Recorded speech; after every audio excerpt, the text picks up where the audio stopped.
अस्सलाम वालेकुम बेटा, मैं हूं आपकी प्यारी सी केमिस्ट्री टीचर हफ्सा राना और ये है आपका favourite chemistry channel Aasan chemistry. Nomenclature of alkane, nomenclature of alkenes और आज है नोमेनक्लेचर ऑफ अल्काइंस। अल्काइंस क्या होते हैं? अल्काइंस होते हैं जिनमें ट्रिपल बॉन्ड होता है कार्बन कार्बन के दरमियान और इनका फॉर्मूला है CnH2n-2। हाइड्रोजन पूरे करने के लिए आपको यह हेल्पफुल होगा। इसको शुरू करते हैं एक सिंपलेस्ट एग्जांपल से। जी, ये है सिंपलेस्ट एग्जांपल। ठीक है, हाइड्रोजन पूरे करने बेटा आपको आ चुके होंगे। हमने select the longest chain, longest chain ये है। अब पहले भी डिस्कस कर चुके हैं, इसमें से लॉन्गेस्ट चेन तो 1 2 3 4 5 बन रही है, लेकिन हमने वो चेन सिलेक्ट करनी है जिसमें कार्बन ट्रिपल बॉन्ड कार्बन वाली दोनों कार्बन आ जाए, कार्बन ट्रिपल बॉन्ड कार्बन दोनों कार्बन आ जाए उसमें। इससे हमें मिलेगा पेरेंट नेम और पेरेंट नेम के एंड पर सुफिक्स ऐड करेंगे आयन। जैसे इस अगर चेन को देखें तो इस चेन का नाम हो जाएगा ब्यूटाइन। ब्यूटाइन, अभी नेम देना नहीं बताया, सिर्फ चेन का नाम बताया। ठीक है, नंबरिंग कब करनी है? Numbering starts from the end. यहां से भी हो सकती है, यहां से भी हो सकती है। Where triple bond gets lower number, ऐसी जगह से नंबरिंग करनी है जहां से ट्रिपल बॉन्ड को कम से कम नंबर मिले।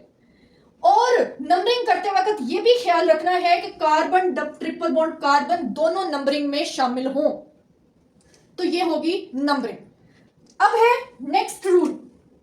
नेक्स्ट रूल जो मेन रूल होता है, ये नेम कैसे लिखना है? नेम इधर देखें, नेम में अगेन अल्कीन्स की तरह position of triple bond, triple bond की पोजीशन, हाइफन लगा देंगे, फिर लिखेंगे पेरेंट नेम और पेरेंट नेम जिसके एंड पर सुफिक्स हो आयन, आयन। ठीक है, जैसे अगर इसको मैं कंसीडर ना करूं तो इसका नाम हो जाएगा 1 ब्यूटाइन, 1 ब्यूटाइन। ठीक है, इतनी बात समझ में आ गई। अगर रूल नंबर 4 के बाद अगला रूल है कि अगर इसमें कोई सब्स्टिट्यूएंट भी आ जाए तो क्या करेंगे? चलें, क्या करेंगे? सबसे पहले लिखेंगे position of substituent, substituent hyphen लगा देंगे, फिर लिखेंगे name of substituent, name of substituent, फिर से हाइफन लगा देंगे और फिर वो जो ऊपर हम डिस्कस कर चुके हैं पोजीशन ऑफ ट्रिपल बॉन्ड और हाइफन लगाकर पेरेंट नेम, पेरेंट नेम। इतनी बात समझ आ गई? ठीक है, जैसे इसका अगर नाम देना हो, इसका नाम क्या होता है? इथाइल। तो कैसे नाम देंगे? अब सब्स्टिट्यूएंट आ गया, सबसे पहले position of substituent 2, name of substituent ethyl, ethyl, फिर आगे पोजीशन ऑफ ट्रिपल बॉन्ड 1 और पेरेंट नेम ब्यूट के बाद आयन। ये बेटा सिमिलर है अल्कीन्स और अल्काइंस के, ये रूल्स सिमिलर। ओके, नेक्स्ट कुछ और रूल्स हैं। अगर if more than 1 triple bond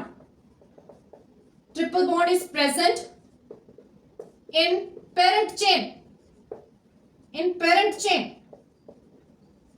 अगर पेरेंट चेन में एक से ज्यादा ट्रिपल बॉन्ड्स आ जाएं, ठीक है, तो उन्हें क्या करेंगे?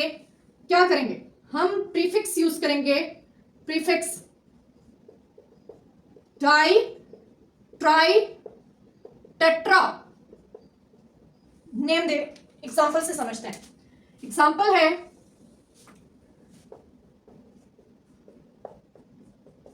चलें, ये एग्जांपल है 1 2 3 4 5। उधर से नंबर क्यों नहीं शुरू किया?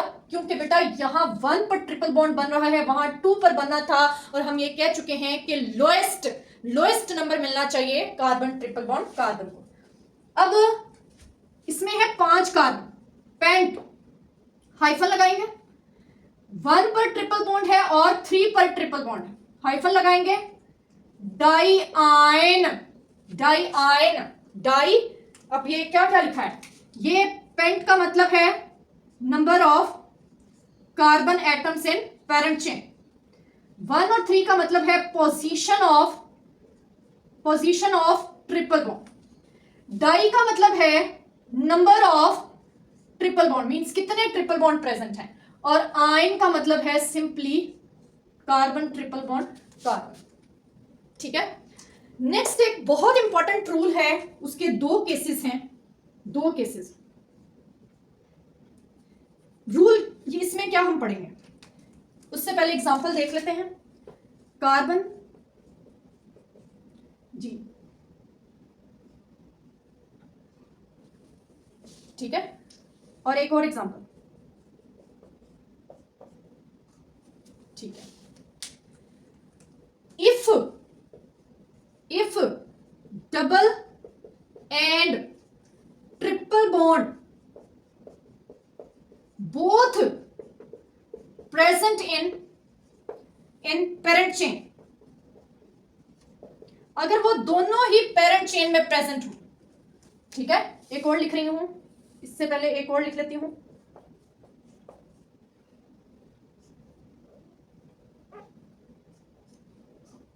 ठीक है, अगर दोनों ही प्रेजेंट हो पेरेंट चेन में, तो नंबरिंग किस तरफ से करेंगे बेटा, दोनों में से जो लोएस्ट नंबर पर है उधर से नंबरिंग कर देंगे, मींस अगर ट्रिपल बॉन्ड से चेन शुरू हो रही है तो वहां से नंबरिंग कर देंगे, उसको प्रेफर कर लेंगे, अगर डबल बॉन्ड से चेन शुरू हो रही है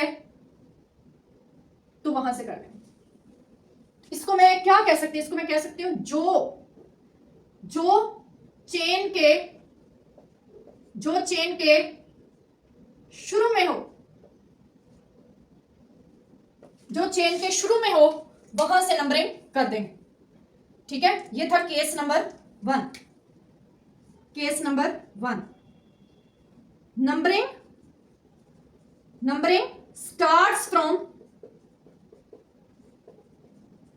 starts from the end where double या ट्रिपल बॉन्ड प्रेजेंट हो। अब चलते हैं case number 2। Case number 2, double bond भी शुरू में है, ट्रिपल बॉन्ड भी शुरू में है, case number 2। Then case number 2,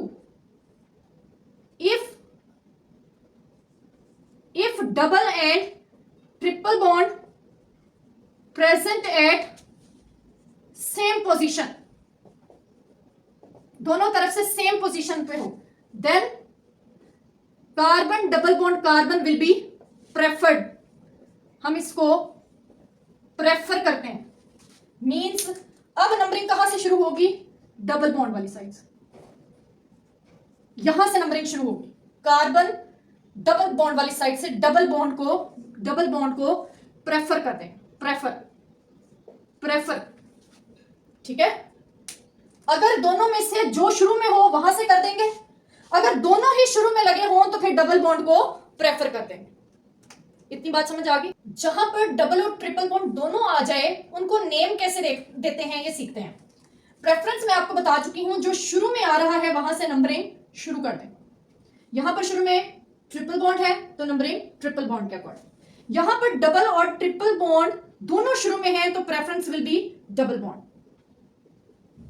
ठीक है, अब हम इसको नंबर कैसे दे रहे हैं, हम देंगे, सबसे पहले लिखेंगे position of double bond 1, hyphen लगाएंगे और कहेंगे कितने कार्बन हैं, 5, पेंटीन,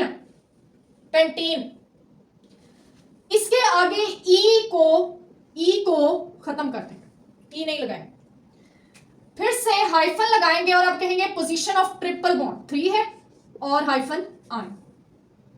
इधर फिर से देखते हैं, सबसे पहले पोजीशन ऑफ डबल बॉन्ड 3, ठीक है, हाइफन पेंटीन, लेकिन मैंने कहा आखिरी वाला ई नहीं लगाना, ठीक है। नेक्स्ट हाइफन, अब position of triple bond 1, ion.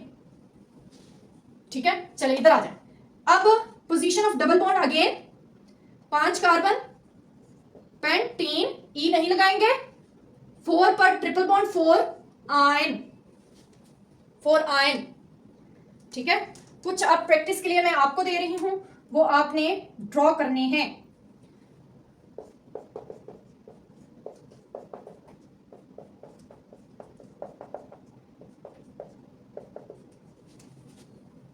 इसका नेम लिखना है बेटा आपने, और एक नेम दे रही हूं उससे आपने स्ट्रक्चर बनाना है, और वो है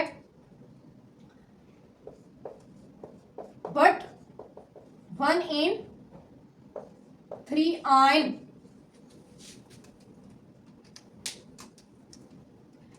जैसे ये है ना बेटा, एक रूल इस तरह से भी है, और वो क्या है, आप इनको भी इस तरह से नाम दे सकते हैं, वो गलत नहीं होगा। क्या करेंगे, सबसे पहले नंबर ऑफ कार्बन एटम्स, ये ज्यादा सिंपल है, फिर लगाएंगे डबल बॉन्ड, इन का ई नहीं लिखेंगे और 3 आयन। इसी तरह पेंट लिखेंगे शुरू में 3 इन और 1 आयन। इसी तरह पेंट लिखेंगे शुरू में, डबल बॉन्ड की position double bond in 4 ion, 4 ion. समझ आ गई? ये आपने सॉल्व करने हैं, इनको इसका नेम लिखना है और इसका स्ट्रक्चर ड्रॉ करना है और इसका नेम लिखना है। प्रैक्टिस करिएगा बेटा। Question number 11 from chapter number 8 exercise, वो आप पूरा सॉल्व करिएगा और उसी से आपकी सबसे ज्यादा प्रैक्टिस होगी। अगर पेपर में इसमें से कोई क्वेश्चन पूछा जाता है तो चांसेस होते हैं आपको नेम देकर स्ट्रक्चर ड्रॉ करने का कहा जाए, तो वो फिर आपने चैप्टर क्वेश्चन नंबर 11 की प्रैक्टिस करनी है। अपना ख्याल रखिएगा बेटा। अल्लाह हाफिज।